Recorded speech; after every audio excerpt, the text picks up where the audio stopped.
Hello, I'm Leonard Maltin, and you're about to see a slice of movie history that can also qualify as a milestone in popular culture, the debut of Mickey Mouse. In our media-saturated universe, with thousands of cartoons available on television 24 hours a day, it might be difficult to appreciate the impact that Mickey Mouse had on the movie-going public back in 1928. But let's try to step back in time and understand why it was so special. Cartoons have been a regular part of the movie program since the teens. While audiences enjoyed them, they didn't give them much thought. Many popular newspaper comic strips were transferred to the screen, but only a couple of original animated characters achieved real fame: Max Fleischer's Coco the Clown and Pat Sullivan's Felix the Cat. Otherwise, most people, even in the film industry, tended to think of cartoons as interchangeable. That's one reason that Walt Disney had such a hard time in the 1920s. His 1927 creation, Oswald the Lucky Rabbit, didn't stand out from the crowd. And when the character was taken from him and given to another animation studio, I doubt that anyone noticed. Walt produced the first two Mickey Mouse cartoons on his own, on speculation, without a commitment from any distributor. Then he took the biggest chance of all, trying out a new sound-on-film technique.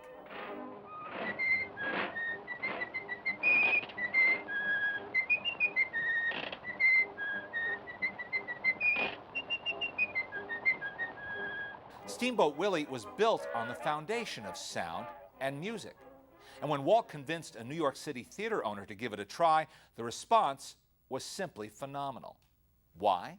Because in 1928, only a handful of live-action talking pictures had been released. So the idea of sound itself was still brand new. The notion that cartoon characters could move to the rhythms of music in perfect syncopation, and that funny sounds could emanate from the screen, was an absolute sensation. I've often felt that Mickey Mouse, like Walt, was in the right place at the right time. If another character had starred in Steamboat Willie, we might be telling a different story today, because Mickey's character wasn't terribly interesting or individual.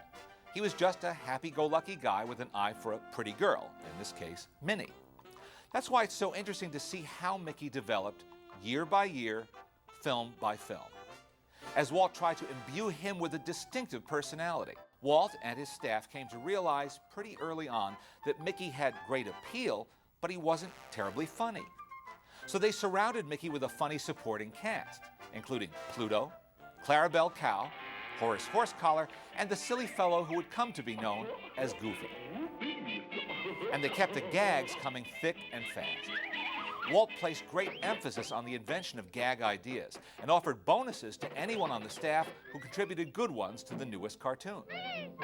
But you'll see that even in a 1932 entry like The Whoopee Party, music still plays an enormous role.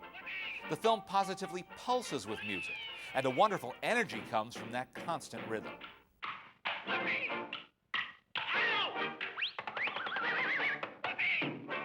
Even inanimate objects come to life in order to sway to the music along with Mickey and Minnie. Some of these cartoons might be considered primitive by today's standards, but they're still a lot of fun to watch after all these years.